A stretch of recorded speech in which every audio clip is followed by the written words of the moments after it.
사랑하는 주님, 오늘도 주님의 귀한 말씀 주셔서 감사합니다. 오늘 로마서 묵상을 통하여서 어, 내가 하는 일이 아니라 하나님이 하시는 일에 더 시선을 두고 순종할 수 있는 그런 하루가 되길 원합니다. 주님 돌봐 주옵소서 감사합니다. 예수님 이름으로 기도드립니다. 아멘. 로마서 4장에서 6장 말씀입니다. 4장. 그렇다면 우리 믿음의 첫 조상 아브라함 이야기를 이 새로운 관점에서 보면 어떨까요? 만일 아브라함이 하나님을 위해 이룬 일로 하나님의 인정을 얻어낸 것이라면 당연히 그 공로를 인정받았을 것입니다. 그러나 우리에게 전해진 이 이야기의 주인공은 하나님이지 아브라함이 아닙니다. 성경은 우리에게 이렇게 말합니다. 아브라함은 하나님이 그를 위해 하시는 일에 뛰어들었다. 바로 그것이 전환점이 되었다. 그는 자기 힘으로 바로 서려고 애쓰는 대신에 하나님께서 자신을 바로 세워주실 것을 신뢰했다.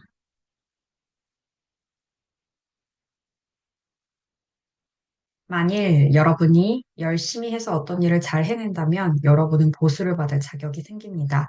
그때 여러분이 받는 것은 임금이지 선물이 아닙니다.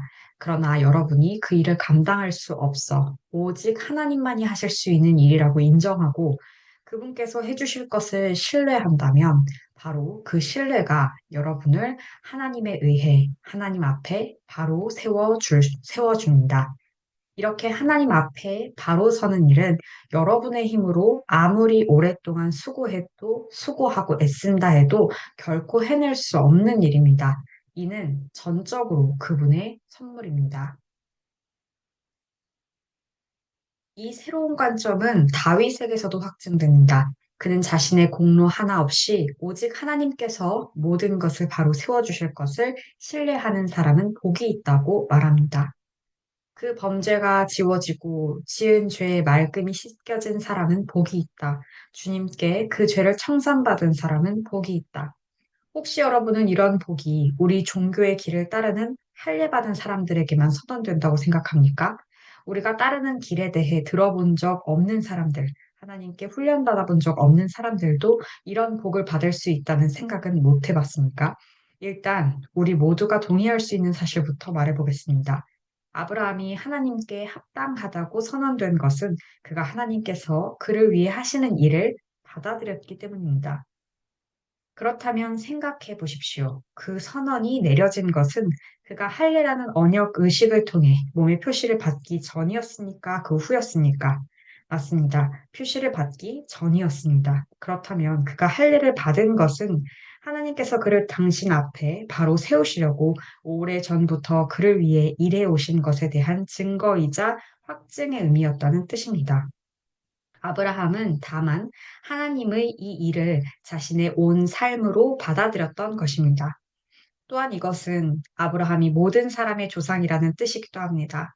다시 말해 하나님께 아직 바깥 사람인 이들, 하나님의 백성으로 인정받지 못하는 이른바 할례받지 않은 사람들이라도 하나님께서 자신들을 위해 하시는 일을 받아들인다면 아브라함은 그들 모두의 조상도 된다는 것입니다. 하나님에 의해 하나님 앞에 바로 서게 된 사람들이란 바로 이런 사람들을 두고 하는 말입니다. 물론 아브라함은 할례라는 종교의식을 거친 이들의 조상이기도 합니다. 그러나 이는 그들이 행한 그 종교의식 때문이 아니라 하나님께서 그들을 위해 행하시는 일을 믿음으로 받아들이는 모험의 삶을 살기로 그들이 결단했기 때문입니다. 아브라함은 할례의 표시를 받기 오래 전부터 바로 이런 삶을 살아온 것입니다. 하나님께서 아브라함에게 그 유명한 약속, 그와 그의 후손이 땅을 차지하리라는 이 약속을 주신 것은 그가 무엇을 이루었거나 이루려고 했기 때문이 아니었습니다. 그 약속이 주어진 것은 그를 위해 모든 것을 바로 세워주시겠다는 하나님의 결정에 기초한 것이었습니다. 아브라함은 다만 믿음으로 거기에 뛰어들었을 뿐입니다. 만일 우리가 하나님께 무언가를 얻는 것이 자기가 해야 할 일을 다 마치고 온갖 서류를 다 구비해야만 비로소 가능한 일이라면 인격적 신뢰가 들어설 여지는 아예 사라지고 약속은 냉혹한 계약으로 바뀌고 맙니다. 그런 것은 거룩한 약속이 아닙니다. 사업상 거래일 뿐입니다. 빈틈없는 변호사가 깨알 같은 글씨로 작성한 계약서는 우리가 얻을 것이 전혀 없을 것이라는 사실만 확인해 줄 뿐입니다.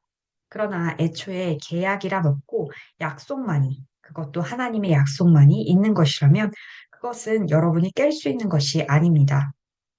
바로 이런 이유로 하나님의 약속의 성취는 전적으로 하나님과 그분의 길을 신뢰하는 것, 하나님과 그분이 하시는 일을 단순히 받아들이는 것에 달려 있습니다.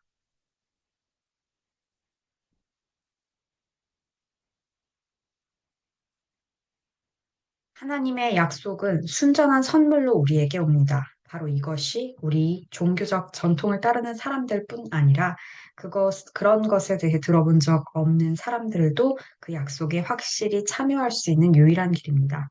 아브라함은 우리 모두의 조상이기 때문입니다. 그는 우리 민족의 조상이 아닙니다. 그렇다고 한다면 그것은 이야기를 거꾸로 읽는 것입니다. 그는 우리 믿음의 조상입니다. 우리가 아브라함을 조상이라고 부르는 것은 그가 거룩한 사람처럼 살아서 하나님의 주목을 받았기 때문이 아닙니다. 하나님께서 보잘것없던 아브라함을 불러 대단한 사람으로 만드셨기 때문입니다. 성경에서 우리가 늘 읽는 말씀, 하나님께서 아브라함에게 하신 말씀이 바로 이것 아닙니까? 내가 너를 많은 민족의 조상으로 세운다. 아브라함은 먼저 조상이라고 불렸고 그런 다음에 조상이 된 것입니다. 그것은 오직 하나님만이 하실 수 있는 일을 하나님께서 하실 것으로 그가 담대히 신뢰했기 때문입니다. 하나님께서는 죽은 사람들을 살리시고 말씀으로 무에서 유를 만들어내시는 분이십니다. 아무 희망이 없었음에도 불구하고 아브라함은 믿었습니다. 아브라함은 자신의 눈에 보이는 불가능한 것을 근거로 살지 않고 하나님께서 하시겠다고 말씀하신 약속을 근거로 살기로 결단한 것입니다. 그러므로 그는 허다한 민족의 조상이 되었습니다. 하나님께서 친히 그에게 말씀하셨습니다. 아브라함아, 너는 장차 큰 민족을 이룰 것이다. 아브라함은 자신의 무력함에 집중하지 않았습니다. 그는 소망이 사라졌다. 100살이나 먹은 이 늙은 몸으로 어떻게 아이를 볼 수 있겠는가 하고 말하지 않았습니다. 또 사라가 아기를 낳지 못한 수십 년을 헤아리며 체념하지도 않았습니다. 그는 하나님의 약속 주의를 서성거리며 조심스레 의심 어린 질문을 던지지도 않았습니다. 그는 그 약속 안으로 성큼 뛰어들었습니다. 그러고는 굳센 자, 하나님을 위해 준비된 자, 말씀하신 바를 이루실 하나님을 확신하는 자가 되어 나왔습니다. 그래서 이런 말씀이 기록되었습니다. 아브라함은 하나님이 그를 바로 세워주실 것을 신뢰함으로 하나님께 합당한 사람으로 선언되었다. 그러나 이것은 아브라함에게만 해당되는 이야기가 아닙니다. 이것은 우리 이야기이기도 합니다. 우리가 아무 소망 없는 상황에서도 예수를 살리신 분을 받아들이고 믿을 때, 우리 역시 동일한 말씀을 듣게 됩니다. 희생제물이 되어 주신 예수께서 우리를 하나님께 합당한 사람으로 하나님 앞에 바로 세워진 사람으로 만들어 주셨습니다. 5장. 하나님께서 우리를 위해 늘 하고자 하셨던 일, 곧 그분 앞에 우리를 바로 세워주시고 그분께 합당한 사람으로 만들어 주시는 일에 우리는 믿음으로 뛰어들었습니다. 그러므로 지금 우리는 우리 주인이신 예수로 말미암아 하나님 앞에서 이를 누리고 있습니다. 그뿐 아닙니다. 하나님을 향해 우리 문을 활짝 열어젖히는 순간, 우리는 그분께서 이미 우리를 향해 문을 활짝 열어놓고 계셨음을 발견합니다. 우리가 늘 있고자 원했던 그곳에 마침내 우리가 서 있음을 알게 됩니다. 우리는 하나님의 은혜와 영광의 그 넓고 탁 트인 공간에서 고개 들고 서서 소리 높여 찬양하는 우리 자신을 발견하게 됩니다. 그뿐 아닙니다. 온갖 환란에 포위되었을 때에도 우리는 소리 높여 찬양하기를 멈추지 않습니다. 환란이 우리 안에 열정 어린 인내를 길러주고 그 인내가 쇠를 연마하듯 우리 인격을 단련시켜주며 우리로 하여금 하나님께서 장차 행하실 모든 일에 대해 늘 깨어있게 해준다는 것을 우리가 알기 때문입니다. 이 같은 희망 속에 늘 끼어 있을 때 우리는 결코 실망하는 법이 없습니다. 오히려 정반대입니다. 우리가 하나님께서 성경을 통해 우리 삶 속에 아낌없이 쏟아붓고 계신 그 모든 것을 다 담아내기에는 아무리 많은 그릇으로도 부족합니다. 그리스도께서 더없이 알맞은 때에 오셔서 이런 일을 이루십니다. 그분은 우리가 다 준비되기까지 기다리지 않으셨고 지금도 그러하십니다. 우리가 너무 약하고 반항적이어서 전혀 준비되어 있지 않았던 그때에 그분은 자기 자신을 이 희생적 죽음에 내어주셨습니다. 설령 우리가 그렇게 약하지 않았다 하더라도 우리는 여전히 갈팡질팡했을 것입니다. 우리는 목숨을 바칠 만한 가치가 있다고 여기는 사람을 위해 대신 죽는 것은 이해할 수 있습니다. 또 선하고 고귀한 사람을 보면 우리 안에 그를 위해 기꺼이 희생하고자 하는 마음이 일어난다는 사실도 알고 있습니다.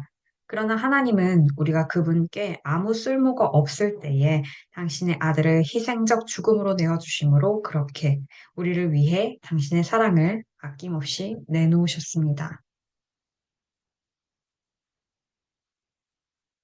이 희생적 죽음, 이 완성된 희생 제사를 통해 우리는 하나님 앞에 바로 세워졌습니다. 그러므로 이제 더 이상 하나님과 사이가 멀어질 일은 없습니다. 생각해 보십시오. 우리가 최악이었을 때에도 그분 아들의 희생적 죽음을 통해 우리와 하나님 사이가 친밀하게 되었습니다. 그렇다면 우리가 최선인 지금 그분의 부활 생명이 우리 삶을 얼마나 드높고 깊게 하겠습니까? 하나님과 친구가 되는 이 엄청난 선물을 실제로 받아 누리고 있는 우리는 이제 더 이상 단조로운 산문적 표현에 만족할 수 없습니다. 우리는 노래하고 외칩니다. 메시아 예수를 통해 하나님께 우리의 찬양을 드립니다. 여러분은 아담이 어떻게 우리를 죄와 죽음이라는 딜레마에 처하게 만들었는지 들어서 알고 있을 것입니다. 죄와 죽음으로부터 자유로운 사람은 아무도 없습니다.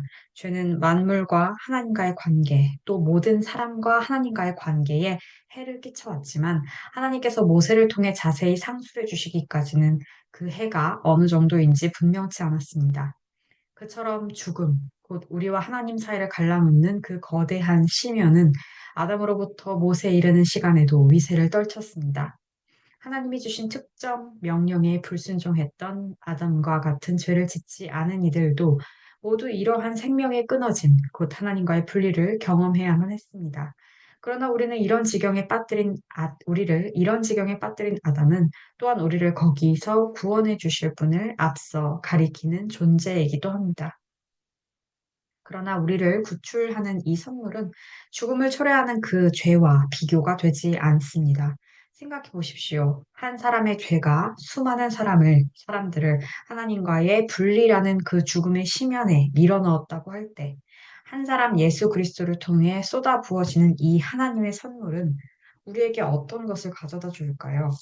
죽음을 초래하는 그 죄와 넘치는 생명을 가져오는 이 선물은 바로 서로 비교할 수 없습니다. 그 죄에 대한 평결로는 죽음의 선고가 내려졌지만 뒤따른 다른 많은 죄들에 대한 평결로는 경이로운 생명 선고가 내려졌습니다.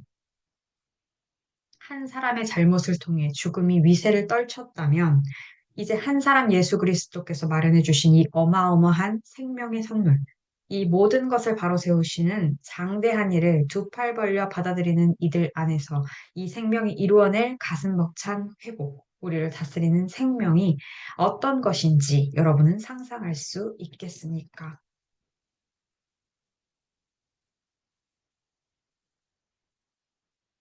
한마디로 말하면 이렇습니다. 한 사람이 잘못을 범해 우리 모두가 죄와 죽음이라는 공경에 처하게 된 것처럼 또 한 사람이 올바른 일을 함으로써 우리 모두가 거기서 벗어날 수 있게 되었습니다. 사실 우리는 단순히 공경에서 건져진 것 이상입니다. 그분은 우리를 생명 속으로 이끌어 들으셨습니다. 한 사람이 하나님께 아니오라고 말함으로써 많은 사람이 잘못되었고 한 사람이 하나님께 예라고 말함으로써 많은 사람이 바르게 되었습니다.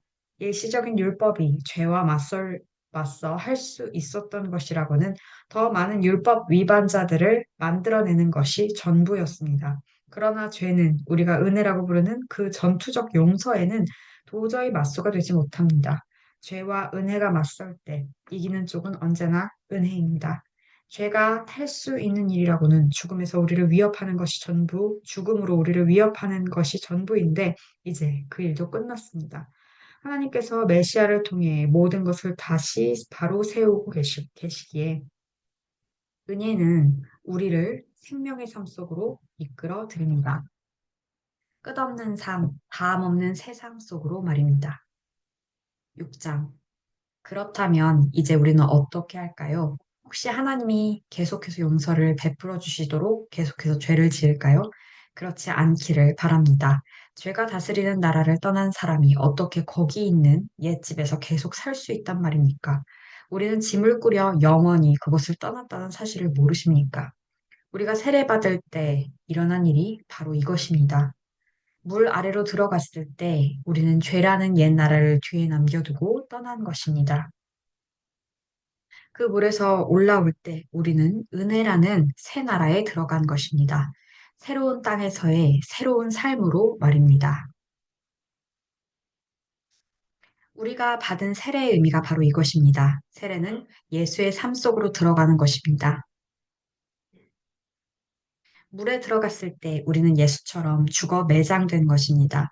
물 위로 일으켜졌을 때 우리는 예수처럼 부활한 것입니다. 우리는 한 사람 한 사람을 우리 아버지 하나님이 일으켜 세우셔서 빛이 가득한 세상에 들어가게 해주셨고, 그래서 지금 우리는 은혜가 다스리는 그 새 나라에서 길을 찾아 살게 되었습니다. 너무도 분명하지 않습니까? 우리 옛 삶은 그리스도와 함께 십자가에 못 박혔습니다. 죄의 삶, 그 비참한 삶의 종지부를 찍은 것입니다.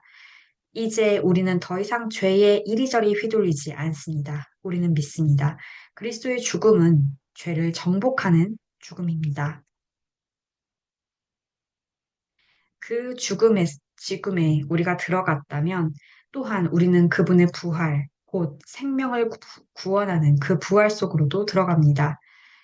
우리가 알듯이 예수께서 죽은 자들 가운데서 일으켜 주신 것은 마지막으로서의 죽음의 끝을 알리는 것이었습니다. 이제 죽음은 끝이 아닙니다.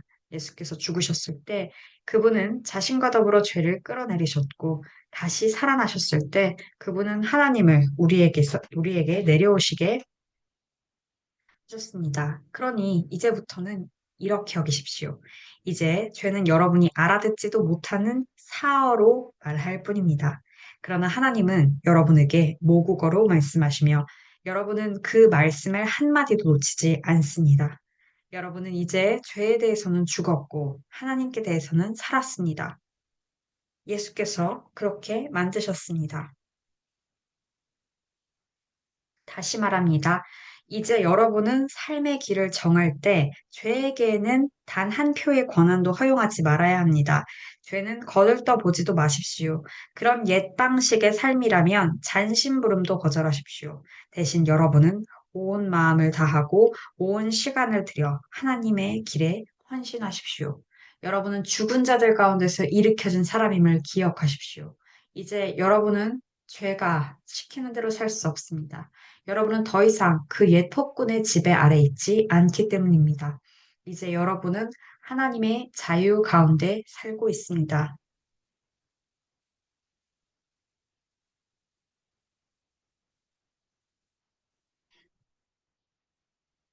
그런데 그 옛 폭군에게서 벗어났다고 해서 우리가 옛날처럼 마음대로 살아도 좋다는 뜻입니까?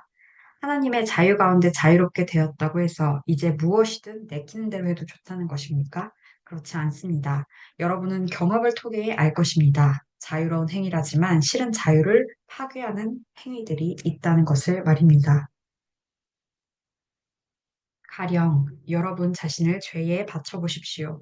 그러면 그것으로 여러분의 자유의 행위는 끝이 납니다. 그러나 여러분 자신을 하나님의 길에 바쳐 보십시오. 그러면 그 자유는 결코 그치는 법이 없습니다.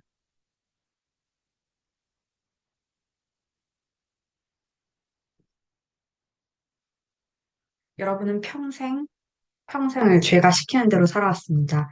그러나 감사하게도 이제 여러분은 새로운 주인의 말을 듣기 시작했으며 그분의 명령은 여러분을 그분의 자유 가운데 가슴 펴고 사는 자유인으로 만들어 줍니다.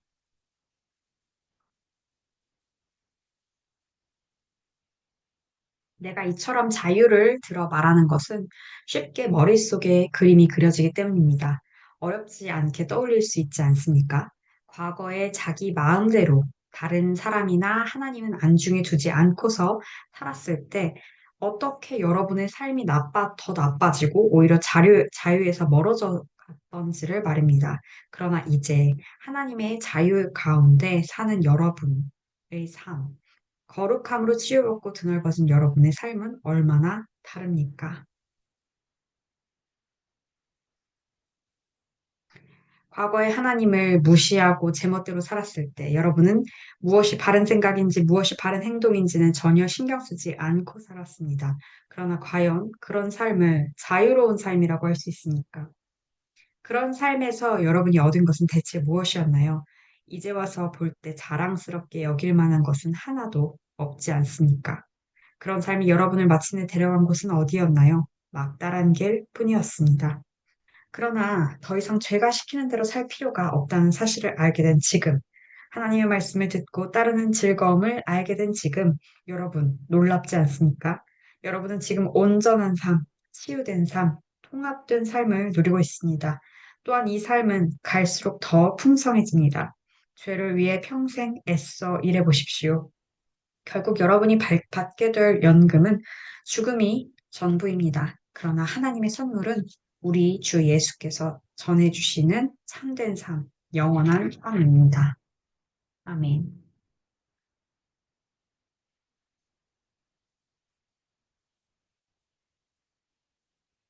사랑하는 주님, 오늘도 너무나 귀한 말씀, 꼭 필요한 말씀을 허락해 주셔서 감사합니다. 주님, 내가 내 모습을 보았을 때 어떻게, 말씀은 가운데 어떻게 살아야 할지 알 것 같지만, 그렇게 살 수 있는 능력이 없어서, 괴로운 마음이었는데, 아브라함이 그랬고, 또한 다윗이 얘기한 것처럼, 자신의 무력함에 집중하는 것이 아니라, 하나님의 믿음의 약속을 따르는 것, 그리고 특히나 예수님께서 나를 위해서 나를 죄로부터 건져주시고 새로운 삶으로 인도하여 주시고 그럴 수 있는 능력을 주셨다는 것을 믿는 믿음이 가장 중요함을 다시 깨닫게 하시니 감사합니다. 주님, 주님의 약속 안으로 성큼 뛰어들 수 있도록 주님의 말씀에 기초한 믿음으로 살아갈 수 있게 할 주옵소서.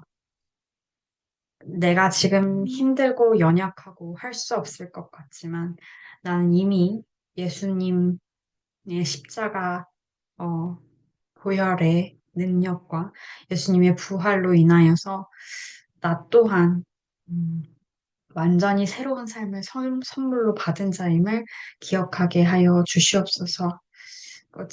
또한 한 주간을 살아가는 데 있어서 어, 내가 어떠한 모습인가 보다는 어, 예수님의 십자가의 능력에 기대어서 하나님께서 허락하신 그 믿음의 약속을 좇아서 힘내어 살아가는 우리들이 될 수 있게 도와주옵소서.